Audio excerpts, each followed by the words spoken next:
Ifirħu dejjem fil-mulej u nerġa' ngħid ifirħu. Ħatkun magħrufa l-ħlewwa tagħkom mal-bnedmin kollha il-mulej qrib. Tħabbtu raskom b'xejn iżda f'kull ħaġa ħalli dak li jkun jeħtieġilkom ikun imarraf lil Alla bit-talb u tħanni u brat il-ħajr. U slim tal-Alla li jisboq kull den iħarsilkom qalbkom u moħħkom fi Kristu Ġesu. Mill-bqija ħuti, il-ħwejjeġ kollha li huma veri, il-ħwejjeġ kollha li huma xierqa, il-ħwejjeġ kollha li huma ġusti, il-ħwejjeġ kollha li huma safji, il-ħwejjeġ kollha li jistħoqilhom imħabba, il-ħwejjeġ kollha li huma ta' fama tajba, jekk hemm xi virtu, jekk hemm xi tifħir, fuq dawn il-ħwejjeġ għandkom taħsbu. Dawk il-ħwejjeġ li sew tallimtu kemm ħadtu smajtu u rajtu fiha għamlu u Alla taslim ikun magħkom. Ejn tolbu.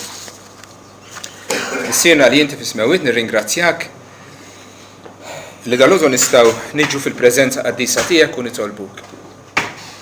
Nkantaw tifħil lill-ismek mulejja li x'inti għamilt ħwejjeġ kbar magħna.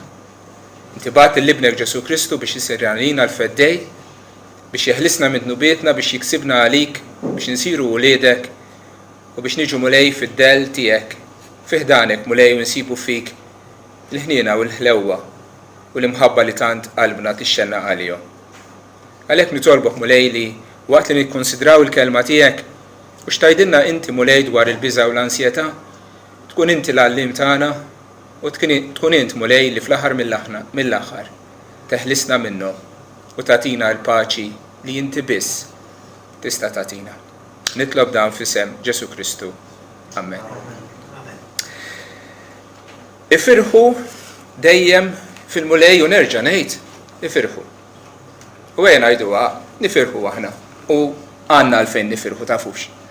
Meta nikkonsidraw kemm irċivejna minn għand Alla il-ħniniet tiegħu anke l-fatt li ħalaqna u qed iżommna ħajjin, il-fatt li salvana u ħafrinna dnubietna li llum nissejħu wliedu u nistgħu allura nersqu qudiemu ngħidulu Abba missier, il-fatt li anke l-futur tagħna huwa fidejh u allura jkollna sens ta' paċi u sigurtà li fid-diffikultajiet kollha fl-inkwit kollu ta' din id-dinja aħna nistgħu nħarsu il-futur b'ċerta tranquillità għax nafu li hu fil-kontroll ta' kollox. Iva, għandna għalfejn nifirħu. Imma ejja ngħiduha kif inhi. Minn barra il-ferħ għandna wkoll doża ta' ansjetà u ta' biża' u ta' rabja u ta' nervi u ta' dwejja wkoll. Dawn huma emozzjonijiet li huma komuni għall bnedmin kollha. Il-biża', ir-rabja kif ukoll id-dwejja. U ejja nkunu onesti. Mal-ferħ insibu wkoll taħlita ta' dawn l-emozzjonijiet ukoll. Ma nkun ċar mill-bidunet. Hekk għamilna Alla. Huma emozzjonijiet naturali, emozzjonijiet umani, emozzjonijiet li kulħadd Kristjan u mintix jesperjenzaw. Alla ma minn statwi li ma nħossux u ma niċċaqalqux. Imma skont dak li jkun għaddej minn madwarna u l-inkwiet u t-tiġrib u t-problemi li ngħaddu fihom aħna nirreaġixxu. Dawn l-emozzjonijiet li semmejna. U llum irrid mod partikolari nitkellem fuq il-biża' u fuq l-ansjetà li jmorru ma' xulxin. Il-biża' jew it-twerwir li ħadd qata' jew xi ħaġa kbira ġiet quddiemek u sib rieħek fil-periklu, kollha kemm aħna nafu esperjenzajnija xi darba jew oħra. Xi ħaġa akuta, xi ħaġa ta' immaġinak diħela xi eżami li jew xi interview, qalbek tħabbat sitta, emozzjonijiet fil-stonku tiegħek u frifet itiru, idejk mxarbin bil-aqar, roda, qalbek tħabbat, il-sienek niexef u tidħol għal-eżam. Kollha esperjenzajnija xi darba jew oħra u għataw min irid jeġa ir-esperjenza. Għalik qed ngħid ta' Kris. U anke tfal għadhom ma bdewx l-eżamijiet le? Dalwaqt tibdew tħossu xi ħaġa minn dik it-tferfi li tħoss qabel l-eżami. Imma mbagħad hemm dik ukoll l-ansjetà. Li hija biża' hija xi ħaġa hekk f'daqqa fuqek, imma l-ansjetà hija xi ħaġa iktar imġebda fit-tul minn jum għal jum. dik ċertu toqol fik, dik ċertu paniku, dik ċerta minix inħossni tajjeb. U hija emozzjoni negattiva, xi ħaġa li ddejjaqna. Għalfejn nibżaw? Għaliex nibżaw? Naħseb jiena hija riflessjoni tal-fatt li aħna nirrealizzaw li aħna żgħar u hemm barra hemm problemi ħafna kbar minna. Problemi li ma nafux kif insolvuhom, li m'għandniex is-saħħa biex insolvuhom. U allura tibża. Riflessjoni tal-vulnerabilità tagħna. U li qegħdin ngħixu f'dinja mimlija perikli akbar minna. U nerġa' ngħid hija xi ħaġa tajba li tibża. Ninkwita jiena bħala anke tabib meta jkollok u anke bħala missier, meta tfal jibdew jikroljaw, jibdew jitkaxkru, jibdew jimxu iktar u iktar, dan ma jkollhom sens ta' biża.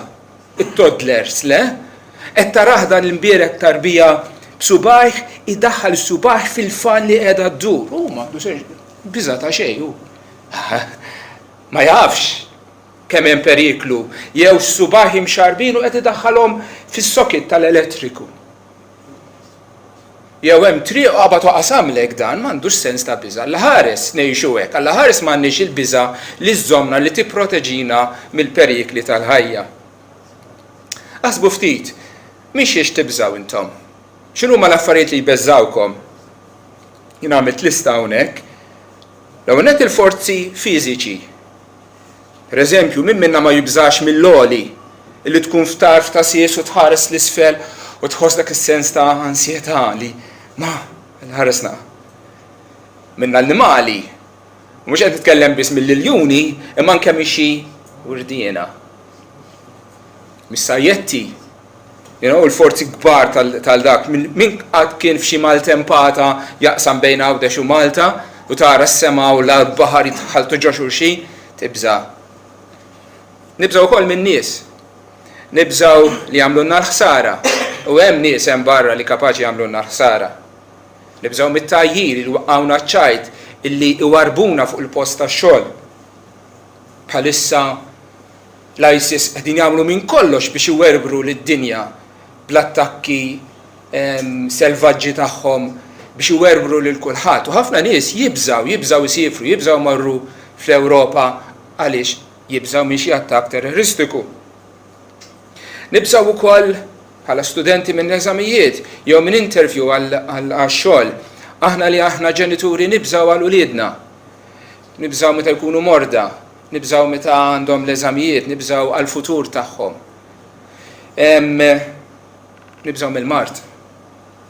Speċjalment aktar ma tibda tikber u tirrealizza li dan is-sintomu jista' jkun sinjal ta' xi mart aktar serju, fl-aħħar mill-aħħar min ma jibżax mill-mewt, mill-fatt li dak kollu li qed tagħmel f'ħajtek ħajjiġi fit-tmiemu u ħajkollok tħalli kollox warajk u titlaq. Biex ma żemmu xejn ukoll għal dak li hemm wara l-mewt, għax Alla poġġa fina sens ta' l-eternità, Alla poġġa fina wkoll sens ta' accountability li aħna nafu li aħna rridu nwieġbu lilu għall-emejjel tagħna.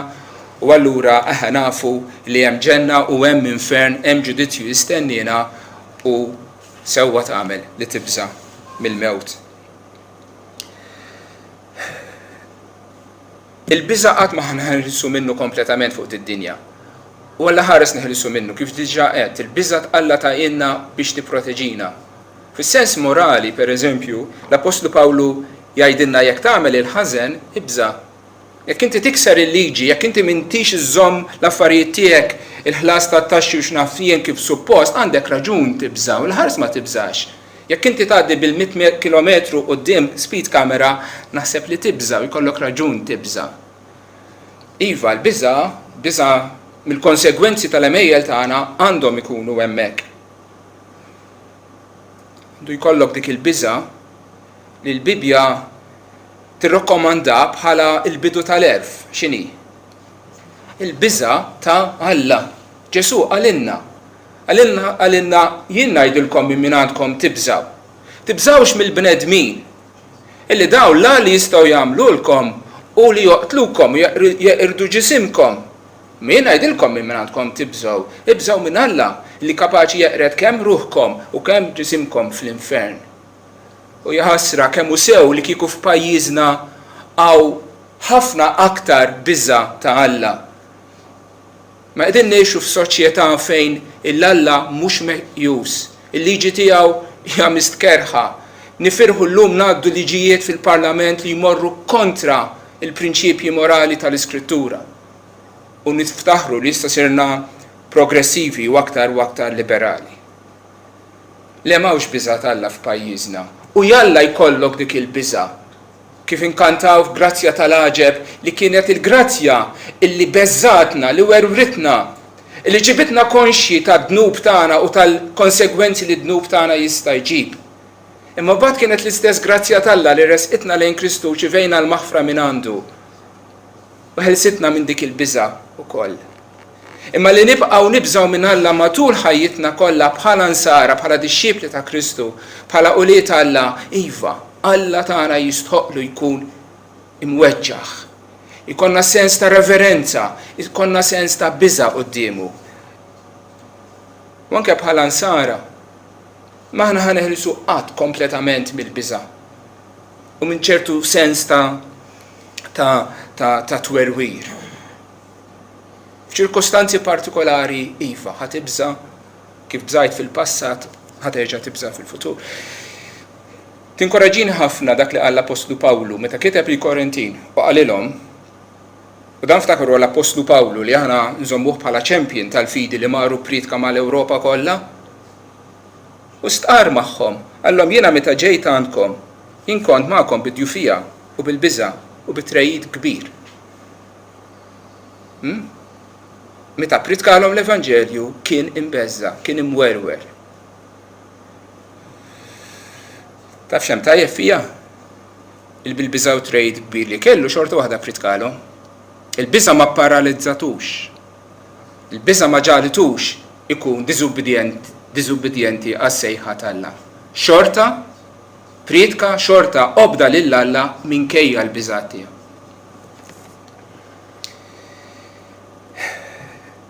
Imma bħal kulot oħra li jagħtina Alla, il-biża taf tkun tajba imma nafu wkoll nużawha ħażin. U meta nużawha ħażin, anzi sikwit hija użata ħażin, il-biża taf tkun ħażina, negattiva f'ħajjitna. Ibda biex il-biża taf tkun inutli għal xejn, ma takkwista xejn biha, bħal meta għandek karozza li qed issuq u teħel fit-tajn.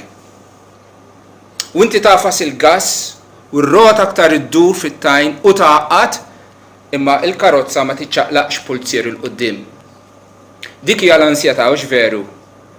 Min minnkom għajt ma għaddix minn perjodu ta' ħsibijiet u ta' nkwiet u tewdin ġo moħħu illi ma jwasluk imkien qed iddur fil-vojt.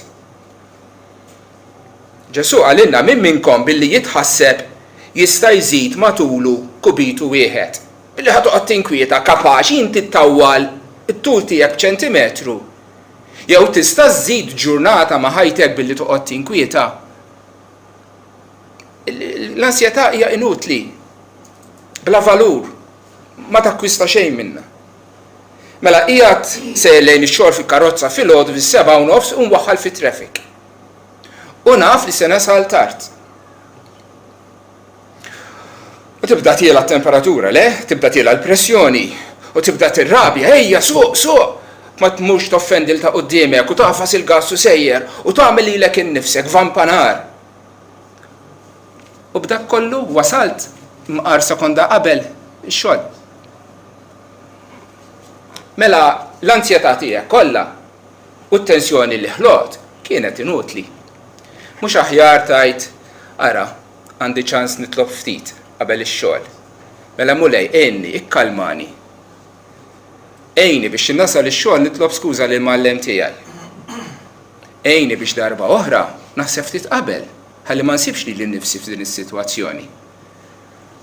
U mis-sitwazzjoni li stajt inkwetajt biddilta f'xi ħaġa pożittiva. Aħna wkoll qegħdin ninkwetaw lil nfusna bla ma nafu qegħdin nittensjaw lil nfusna għaliex il-medja kontinwament tibbombardjana b'informazzjoni li m'għandniex bżonn. Mela flok filgħodu qomt U nġbart biex nitlob u naqra l-iskrittura u nibda l-ġurnata mal-mulej, x'għamilt? Ftaħt it-Times of Malta biex nara l-aħħar inċident jew l-aħħar attak terroristiku jew x'ġara hemm u x'ġara hawnhekk. U ngħidlek jiena billi qatt toqgħod tibbrowżja l-Facebook u tara informazzjoni li m'għandekx bżonn. X'inti tagħmel biex tibda l-ġurnata tiegħek tajjeb? Qed tittensja lilek innifsek għal xejn. Ma mhux biss hija inutli l-ansjetà.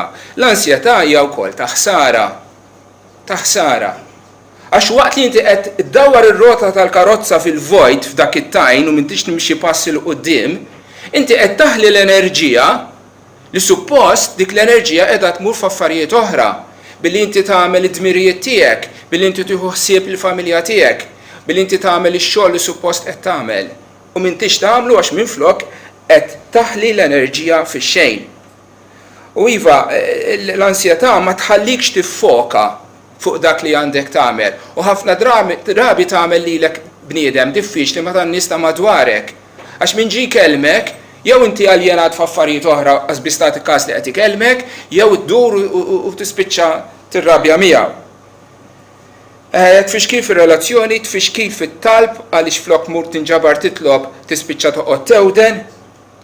U llum nafu wkoll Ġesu qal min minnkom billi joqgħod jinkwieta iżid ġurnata ma' ħajtu, illum nafu li billi tinkwieta iżjed għandek ċans mhux iżid ma tnaqqas. Ħafna ġranet minn ħajtek. Għax l-istress huwa wieħed mir-riski ewlenin ta' mart tal-qalb, pereżempju. Hija inutli, l-ansjetà hija ta' ħsara, però l-ansjetà taf tkun ukoll dnub. Ma ngħiduha kif inhi, taf tkun ukoll dnub.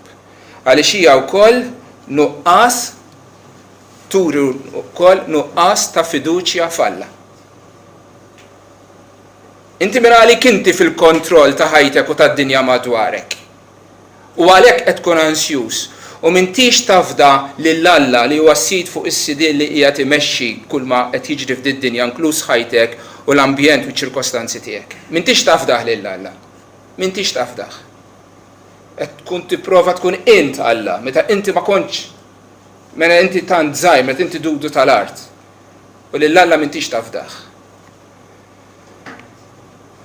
U l-ansjetà sikwit twassal għad-diżubbidjenza li minflok tagħmel dak li hu dmirek li għandek tagħmel tibqa' lura ma tagħmlux għaliex inti ansjuż. Nistgħu nikkontrollawha l-ansjetà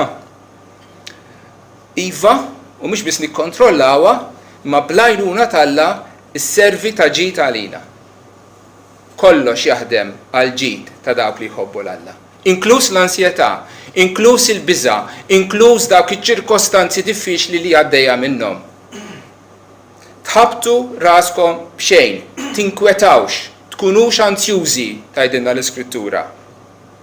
U l-Iskrittura tagħtina 3 affarijiet li għandna nagħmlu biex nirbħu fuq l-ansjetà. 3 kelmiet, ħanedulkom il-bidu għax irridkom tiftakruhom. L-Iskrittura tgħidilna l-ewwel nett biex nitolbu, l-Iskrittura tgħidilna biex naħsbu, biex nikkontrollaw il-ħsibijiet tagħna, u l-Iskrittura tgħidilna biex nagħmlu. Nitkellmu fuqhom waħda waħda. L-ewwel waħda. Tħabbtu raskom b'xejn. Iżda f'kull ħaġa ħalli dak li jkun jeħtieġilkom ikun imarraf lill-Alla bit-talb u bit-tħannin u bratt il-ħajr. U slim tal-Alla li jisboq kull den iħarsilkom qalbkom u moħħkom fi Kristu Ġesu. Titteħles mill-ansjetà. Itlob. It-talb u l-ansjetà ma jagħmrux fl-istess qalb. Jekk hemm l-ansjetà m'hemmx talb. Jekk hemm it-talb m'hemmx wisal l-ansjetà. It-tifla tiegħi Elizabeth meta jidlam u jkollha bżonn tmur fil-kamra tal-banju tibża tmur weħedha. Mama, papa, ejja miegħi, u mur, mhux hemm. Ma tmurx, tibża. X'tagħmel? Taqbad wieħed minnha, morru magħha. U magħna tmur, tagħmel kuraġġ u tmur. U aħna mhux hekk iridu nagħmlu għajt. Fil-biżgħat ta' din il-ħajja immorru għand il-mulej u ngħidulu waħdi qed nibża. Ejja mija inti. U miegħek nagħmel kuraġġ. Miegħek immur. Mulej għandi problema kbira. Inti kbar minna. Mulej jien ma nafx kif ħansolvija. Imma inti taf, għatini l-erf. Mulej, qed inħossni mwerwer. Kun int it-tarka tiegħi, kun int id-difiża tiegħi. Mulej, qegħdin jgħidu fuqi. Qed ninkwieta. Għandi tfal li qed ħabtuni. Ejni inti mulej. U f'daqqa waħda, m'intix aktar waħdek. F'daqqa waħda għandek miegħek lill-Alla omnipotenti, Alla infinit fl-erf u tjieba tiegħu, li qiegħed miegħek biex imexxiku, biex jgħinek hu. Jien fittext il-mulej u hu semani u ħelisni mill-biża' kollu tiegħi, jgħid is-Salmista. Il-Bibja tgħidilna wkoll qiegħed it-tagħbija tiegħek fuq il-mulej u hu jgħinek u qatt ma jħalli l-ġust jitfixkel. U l-Apostlu Pietru jirrepeti fi kliem jixxiebaħ u miljaw ruħkom mela taħt lid setana Alla biex jollikom f'waqtu itfgħu fuqu il-hemm kollu tagħkom għax hu jieħu ħsiebkom. Il-hemm, it-tagħbija, l-ansjetà, l-inkwiet li għandek li qed iġġorru, tibqax iġġorru int. Għatih lill-mulej. U joħodulek. U jgħinek. Tibqax iġġor dak illi tista' tagħtih lill-Alla. Għax Alla huwa lest biex jagħtik daqqatin u jgħinek. Barra li semmi li nitolbu lill-Alla isemmu wkoll ir-rat il-ħajr, ir-ringrazzjament. Fil-ansjetà ħafna drabi tinsa kemm għandek affarijiet tajbin u pożittivi f'ħajtek, vera? Għax inti ffokata biss fuq dak li huwa negattiv, dak li huwa ħażin.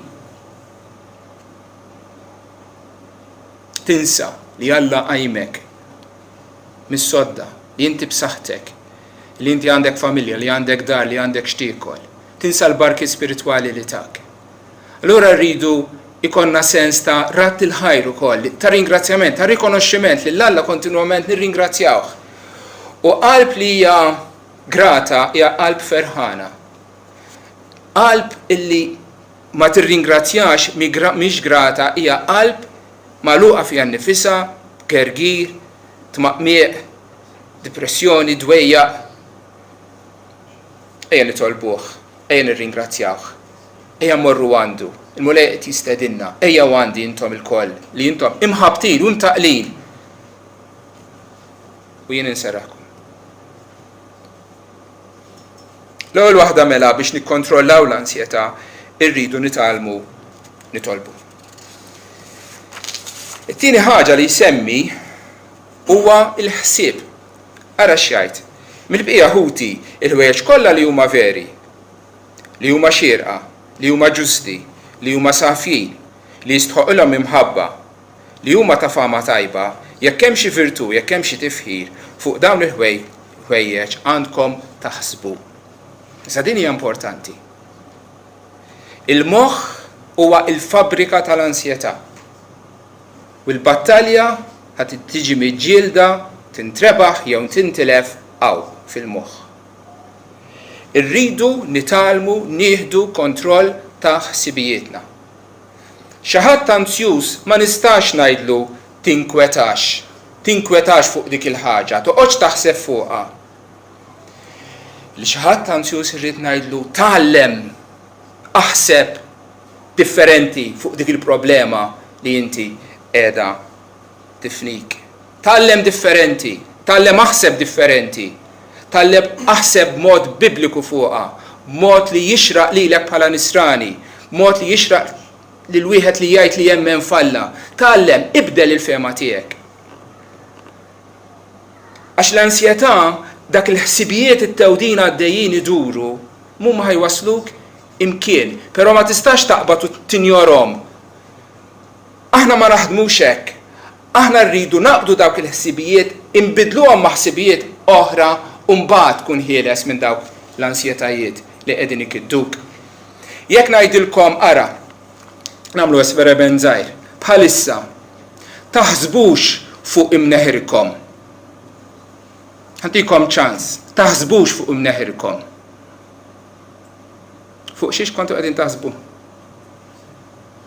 Fuq imneħirkom, mhux veru. Ħanamlu esperimenti ieħor. Irridkom taħsbu fuq widnejkom. Fuq xiex kontu taħsbu? Fuq widnejkom. Imma ma kontux qegħdin taħsbu fuq imneħirkom, issa hux vera. Jekk inti għandek ħsieb anzjuż, ma nistax ngħidlek toqgħodx tinkwieta fuqu. Imma nista' ngħidlek aħseb affarijiet oħra, affarijiet tajbin, affarijiet li jistħoqlhom tifħir u nur virtu. U meta tagħmel hekk inti tkun bdilt ħsieb ma' ieħor. U l-ansjetà tkun telqet. Fl-Iskrittura naraw illi Alla naqraw ma taniex spiritu ta' biża' imma ta' qawwa u ta' mħabba u ta' rażna fuqna nfusna. Il-kelma tradotta rażna jew self-control bl-Ingliż jew a sound mind jew disciplined mind qed titkellem fuq moħħ li m'intix tħallih bħal żiemel maħrub jiġri fejn irid. Imma li qbad irrigni u issa ħan ikkontrollah jiena żiemel fejn imur. U l-ħsibijiet tiegħi ħajkunu kontrollati minni u ma nħallix li l-nifsi naħrab b'dawk il-ħsibijiet negattivi li qegħdin ikidduni. Minflok toqgħod tinkwieta. Isma' is-salmista, isemgħu x'jagħmel. Għalfejn int mifnija ruħ tiegħi. Dan qisu jkellem lilu nnifsu. Għalfejn int mifnija ruħ tiegħi. Għaliex int hekk imħawda fija. Mela dan f'daqqa waħda rrealizza, isma' jiena moħħi qiegħed jifnini, qed jgħajjini, inkwetat wisq. U f'daqqa waħda jgħid jieqaf. Għaliex qed tagħmel dal-paniku kollu? It-tama falla għax jien nibqa' nfaħru u l-għajnuna tiegħi u Alla tiegħi. Qed taraw x'għamel, mela f'daqqa waħda ġab lil Alla fl-istampa u qal jiena ħandur lejn Alla, ħanittama fih, għaliex hu l-mulej, u Alla tiegħi, u ħajenni. Ejja nitalmu nieħdu kontroll ta' dawk il-ħsibijiet negattivi u anzjużi ta' moħħna. Jekk inti marida jew qed tinkwieta l għandek mart, mulej, inti taf li inkwetat b'dan il-mart li għandi. Imma ħajti hija f'idejk. Jekk m'hemmx mart, jalla jkun hekk minn faħrek. Jekk hemm mart fejjaqni, jekk ma tfejjaqnix mulej, xorta waħda jiena nafda fik, għax ħajti hija f'idejk. U dawn huma t-tip ta' ħsibijiet li rridu nagħmlu, li rridu ngħidu lilna nfusna biex neħilsu mill-ansjetà. Min jgħix fil-ken tal-għoli jammar fid-del ta' dak li jista' kollox. Jien ngħid lil mulej, int il-ken u l-fortizza tiegħi, Alla tiegħi, fih nittama jien. Ejja naqbdu dik l-iskrittura, ejja nfittxu dawk is-salmi, dawk il-passaġġi fl-iskrittura li jitkellmu fuq l-ansjetà u naqraw u nixorbuhom u nagħmlu festa minnhom. Ħalli dawk il-ħsibijiet spiritwali jibdlu dawk il-ħsibijiet li ma jixirqux lilek bħala nisrani, bħala xi ħadd li tgħid li temmen f'Alla. U Alla iva jgħinek. Qisu li ħajjitkom tkun bla reba jgħidilna u kunu kuntenti b'dak li għandkom. Għax hu qal ma nħallik qatt u lanqas nitilqek biex hekk ikolli l-ħila ngħid il-mulej l-għajnuna tiegħi u ma nibżax jista' jagħmel lill-bniedem. Jekk hemm xi ħadd li qiegħed jikkwetak, jippersegwetak, qed jgħeddek, dur lejn il-mulej. Mulej, jiena nafda fik, kum miegħi. Jien missa nibża mill-bniedem għax inti għandi lilek miegħi. U jekk jiena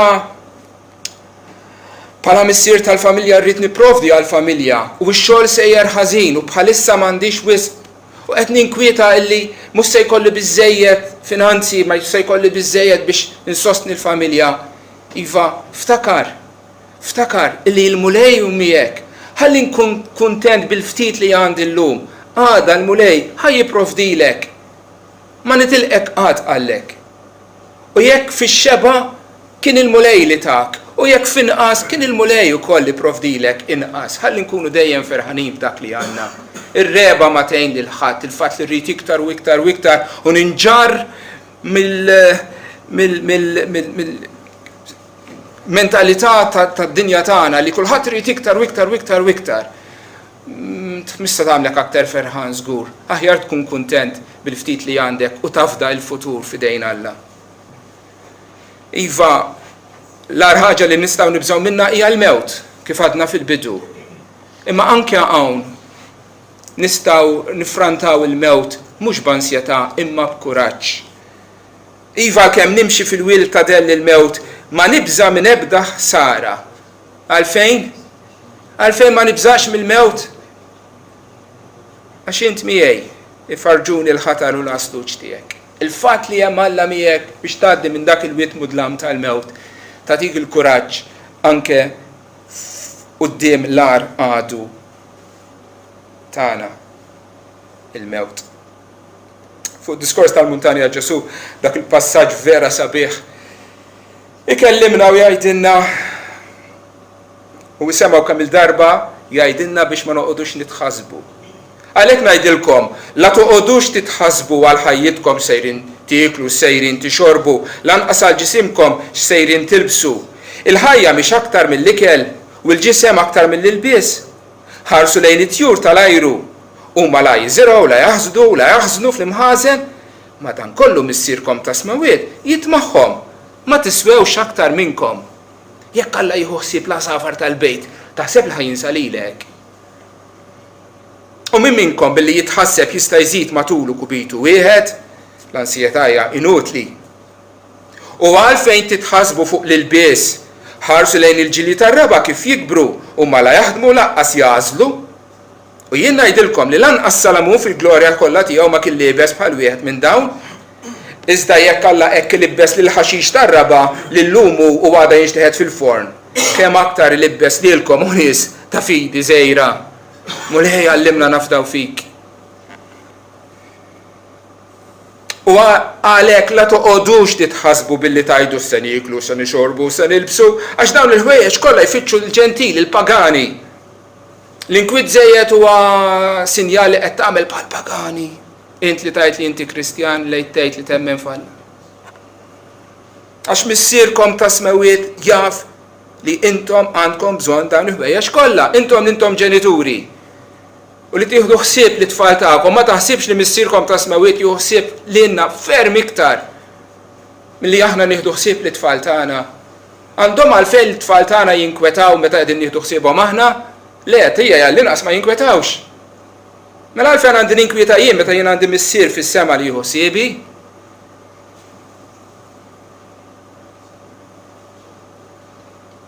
Iżda fitxu l-ewwel is-saltna talla u l-ħaq tiegħu dan l-ħwejjeġ kollha jiżdidulkom.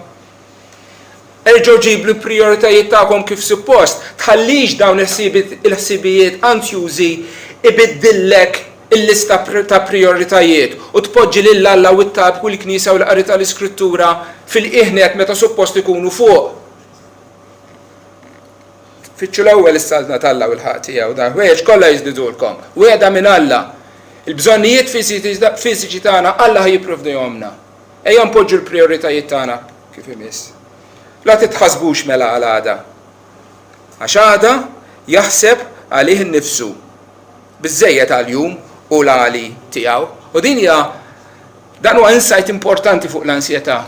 Bniedem anzjuż qed jipprova jġorr f'idejh mhix il-problema li għandu llum biss vera, ma qed jipprova wkoll ipoġġi l-problema ta' għada u tas-sena d-dieħla u problemi li huma possibilment veri u problemi li qiegħed jimmaġinhom hu u qed jipprova f'dawn naqra ta' paridejn iġorr fihom il-ħsibijiet u l-inkwiet u l-problemi ta' sena sħiħa. X'ma tkunx anzjuż mela jien niflaħ dak il-pis kollu. La titħasbux mela għal għada għax għada jaħseb għalih innifsu biżżejjed għal-jum u l-għali tiegħu. U jekk jiena għandi eżami u l-eżami huwa għada u qed nibża illi għada taqbadni d-diarrea u qed nibża illi minix se ngħaddi u qed nibża li ħajkolli nerġa' nirrepeti. Isma' dawk huma problemi li possibilment laqqas huma veri. Kif tista' ġorrom laqqas biss jeżistu? U min għamlek student u eżaminatur fuqek innifsek? Tgħaddi jew ma tgħaddix mhix minnek jiddependi. Ejja mela aħseb, ipprepara ruħek illum. Ipprepara ruħek illum, għax dak huwa x-xogħol li għandek tagħmel illum. Aqbad dawk in-not jaqrom, mur itlob ftit, mur irrileksja naqra. U ħsieb tiegħek innifsek. Taħsbux mela għal għada, għax għada jaħseb għalih innifsu. Joġobni vers ieħor u nieqaf fuq din il-parti dwar il-ħsieb. Meta fil-ktieb tal-lamentazzjoni tal-biki, Ġeremija l-profeta jgħid hekk. U bi grazzja tal-mulej li aħna ma ntemmejniex għal kollox. Għax il-ħniniet tiegħu ma jonqsu qatt. Jiġġeddu kull filgħodu, kbira l-fedeltà tiegħek. Il-ħniena tal-Alla, l-għajnuna li jagħtina Alla, il-grazzja tiegħu li jagħtina llum, tot llum u ma toċċa l-għada. Għada jerġa' jagħtini grazzi oħra, ħniniet oħra, jiġġeddu kull filgħodu. Għada jagħtini l-għajnuna li għandi bżonn għada biex inġorr il-problemi li se niltaqa' magħhom. Mela ejja nikkonċentra fuq il-jum, ejja nikkonċentra fuq x'għandi nagħmel illum bl-għajnuna tiegħu u l-futur inħallih f'idejh dak illi huwa Alla anke tal-futur. Crown him with many crowns, crown to him the Lord of years of time. Għada u tal-mulej, ta' dak li jismu jien u li ma hux anzjuż bil-ħin għaliex huwa infinit. Ejja nitalmu naħsbu. Ejja nitalmu nieħdu ħsieb dawk il-ħsibijiet anzjużi u nibdluhom bi ħsibijiet bibliċi u spiritwali. U l-ansjetà tinżel l-isfel. U l-paċi tola f'qalbna. L-aħħar ħaġa li semmi. Dak il-ħwejjeġ li sew tallimtu kemm ħadtu u smajtu u rajtu fija qed jitkellem l-Apostlu Pawlu, għamlu u Alla taslim ikun magħkom. Għandek it-talb, għandek il-ħsieb u għandek l-azzjoni. Inutli toqgħod frokna tinkwieta u taħseb u terġa' taħseb u tippjana. Meta għandek ix-xogħol x'tagħmel u ma tagħmlux. Minn hemm u dak li dmir tiegħek aqbad u għamlu. Telli m'għandix aptit, inħossni wisq anzjuża, inħossni wisq imdejja. Ma jimpurtax, minkejja ħsibijiet kollha, minkejja l-emozzjonijiet kollha tiegħek. Xorta, mur u għamel dak li dmirek. L-Apostlu Pawlu hekk għamel, minkejja l-biża' tiegħu, minkejja r-roda li kellu, minkejja twerwir, Alla qallu mur priedka fil-din il-belt maħmuġa ta' Korintu u Pawlu mar u priedka fil-belt ta' Korintu. L-ansjetà ma waslitux għad-diżubbidjenza. L-ansjetà Pawlu fittex l-għajnuna ta' Alla ma tani spirtu ta' biża' imma ta' qawwa, il-qawwa saba f'Alla u mar u għamel dak li Alla qallu biex għandu jagħmel. Jalla nagħmlu hekk ukoll. Ħansemmi xi ħaġa oħra. Illi fil-waqt illi huwa tajjeb illi naħdmu u jekk hemm problema nfittxu nippruvaw nsibu soluzzjonijiet għalihom sakemm nistgħu, imma wkoll huwa importanti nitalmu nistrieħu. Huwa importanti li talmu nistrieħu. Kultant l-istress tibqa' dej u tifni lilek innifsek bla mistrieħ. Tiftakruha l-istorja ta' Marija u Marta, meta mar Ġesu għandhom u Marta ġiet tikkomplejni għax oħti qiegħda u jien għandha ħafna x'nagħmel u rrid nagħmel ħafna xogħol u Ġesu qalla le tagħmel ħażin. Oħtok għamlet l-għażla tajba. Insa l-ftit il-faċendi li għandek tagħmel. U ejja friġlejja titgħallem minn għandi. U jekk inti mara ta' dar biżla kollu għaddejja. Tajt jiena rrid nistrieħu wkoll u nsib dak il-ħin mal-mulej fit-talb fil-qari tal-Iskrittura. Darba minnhom Ġesu lill-Apostli fi żmien meta kienu partikolarment busy u n-nies kienu qegħdin ġejjin għandhom biex jisemgħu il-kelma, tajt li Ġesu mar jipried. Le. Ġesu qalilhom isma' ejjew nitwarbu ftit għalina. Ġesu ukoll irrikonoxxa l-bżonn li u l-Apostli imorru jsibu ftit tal-mistrieħ. Wara kollox Alla stess tagħna dan il-pattern ta' 6 ijiem fil-ħolqien imbagħad fis-sebgħu jum strieħ biex aħna nikkupjaw u nagħmlu dik il-ġurnata il-ħadd l-ewwel jum tal-ġimgħa bħala mistrieħ. Alla wkoll għamel il-ġurnata mqasma fid-dawl u fid-dlam, fil-nar u fil-lejl biex naħdmu u nistrieħu. Ejja nitalmu nistrieħu wkoll. Kultant xi nies tilfu ħajjithom jew qegħdin jitilfu ħajjithom għax tant jaħdmu u tant jistinkaw illi mhumiex qegħdin jagħtu lilhom infushom nifs u li jgawdu logħtijiet sbieħ li Alla tuhom. Imbagħad ittik weġa' ġo nofs idrek, imbagħad titlaq mid-dinja u x-xogħol kollu li tkun għamilt laqqas biss tkun gawdejtu quddiem Alla. Għotjiet li Alla tak biex tgawdihom inti ħlejthom fil-xogħol żejjed meta bażikament inti ma ubdejx il-kelma ta' Alla li tgħidlek li wkoll trid tistrieħ u tgawdi wkoll. Alla ma tani spiritu ta' biża', ma ta' qawwa u ta' mħabba u ta' razna, dak is-self-control li semmejt, hawnhekk tidħol ukoll. Għaliex hemm bżonn li nkunu naqra dixxiplinati f'ħajjitna. Mhux dak li ġiġi u li laqat fejn laqat u fejn ħabat.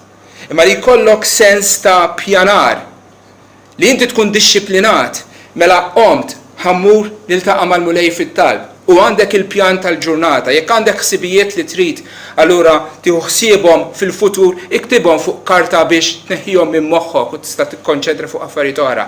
Irridu nkunu dixxiplinati. Ħafna mill-istress ta' ħajjitna jiġi għax maħniex nies iddixxiplinati biżżejjed. Mela nitalmu naħsbu u l-azzjoni, l-emil. Li nitalmu namlu d-dmirijiet tagħna, nitalmu nistrieħu, nitalmu inkunu iddixxiplinati. Ħansemmi żewġ affarijiet qabel nagħlaq. L-ewwel waħda li nixtieq insemmi hija l-użu tal-mediċina għall-ansjetà. Hija sewwa, hija tajjeb jew ħażin illi tieħu kors kalmanti jew kors ta' mediċini li jkun kitiblek it-tabib. L-ewwel irridu nirrikonoxxu il-fatt illi nofs Malta qiegħda fuq il-kalmanti. U minix nesaġera.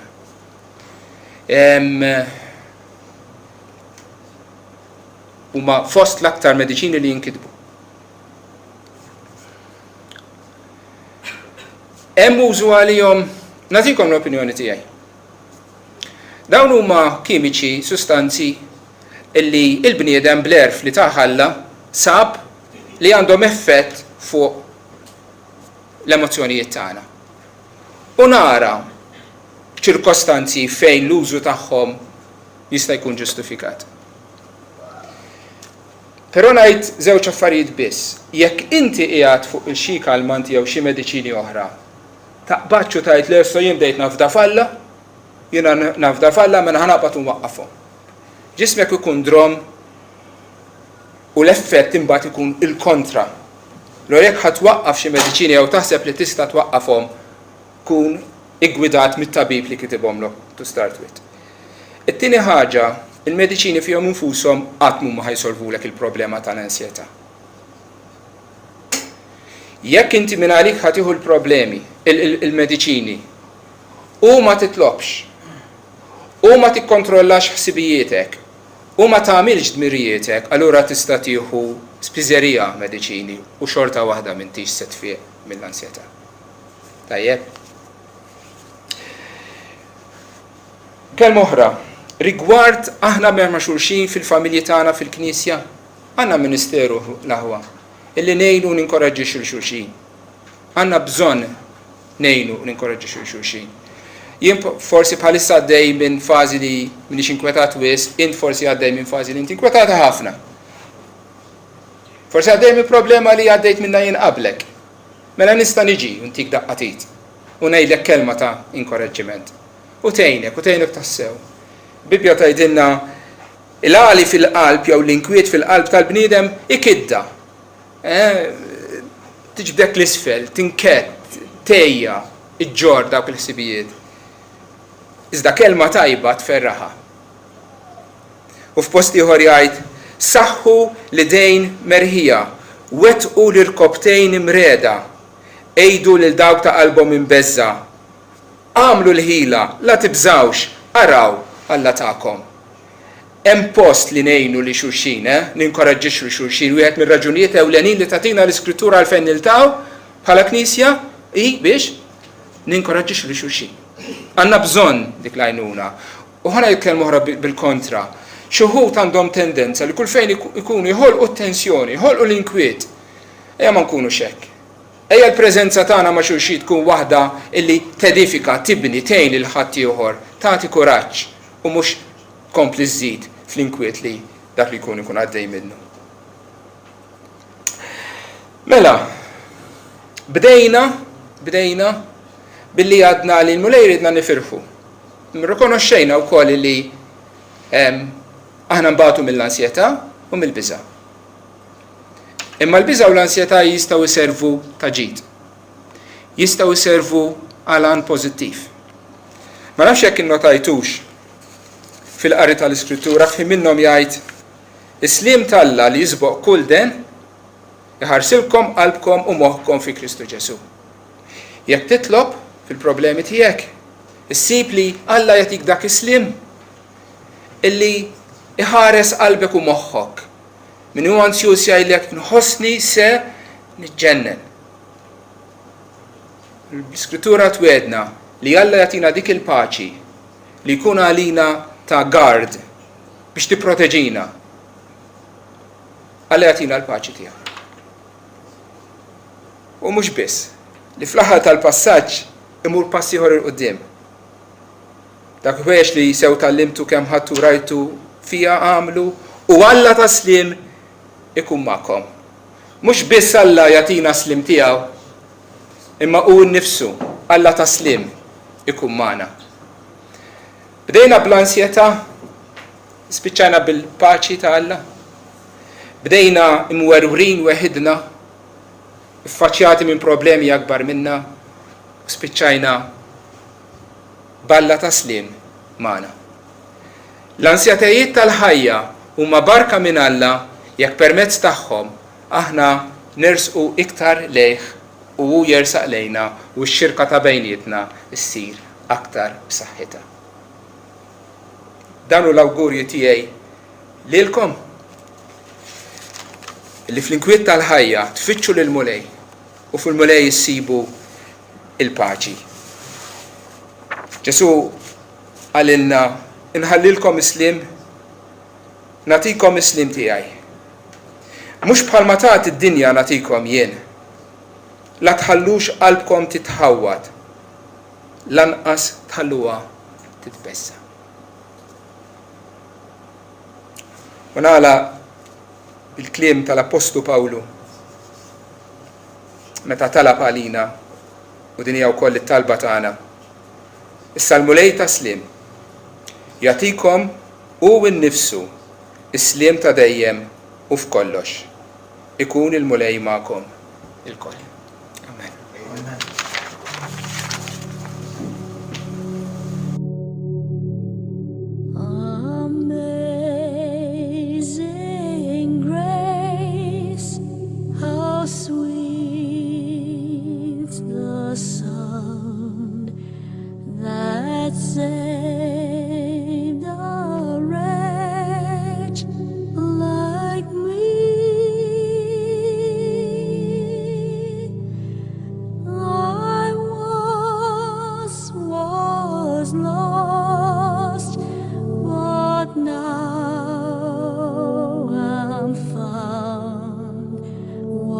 Blind, but now I see.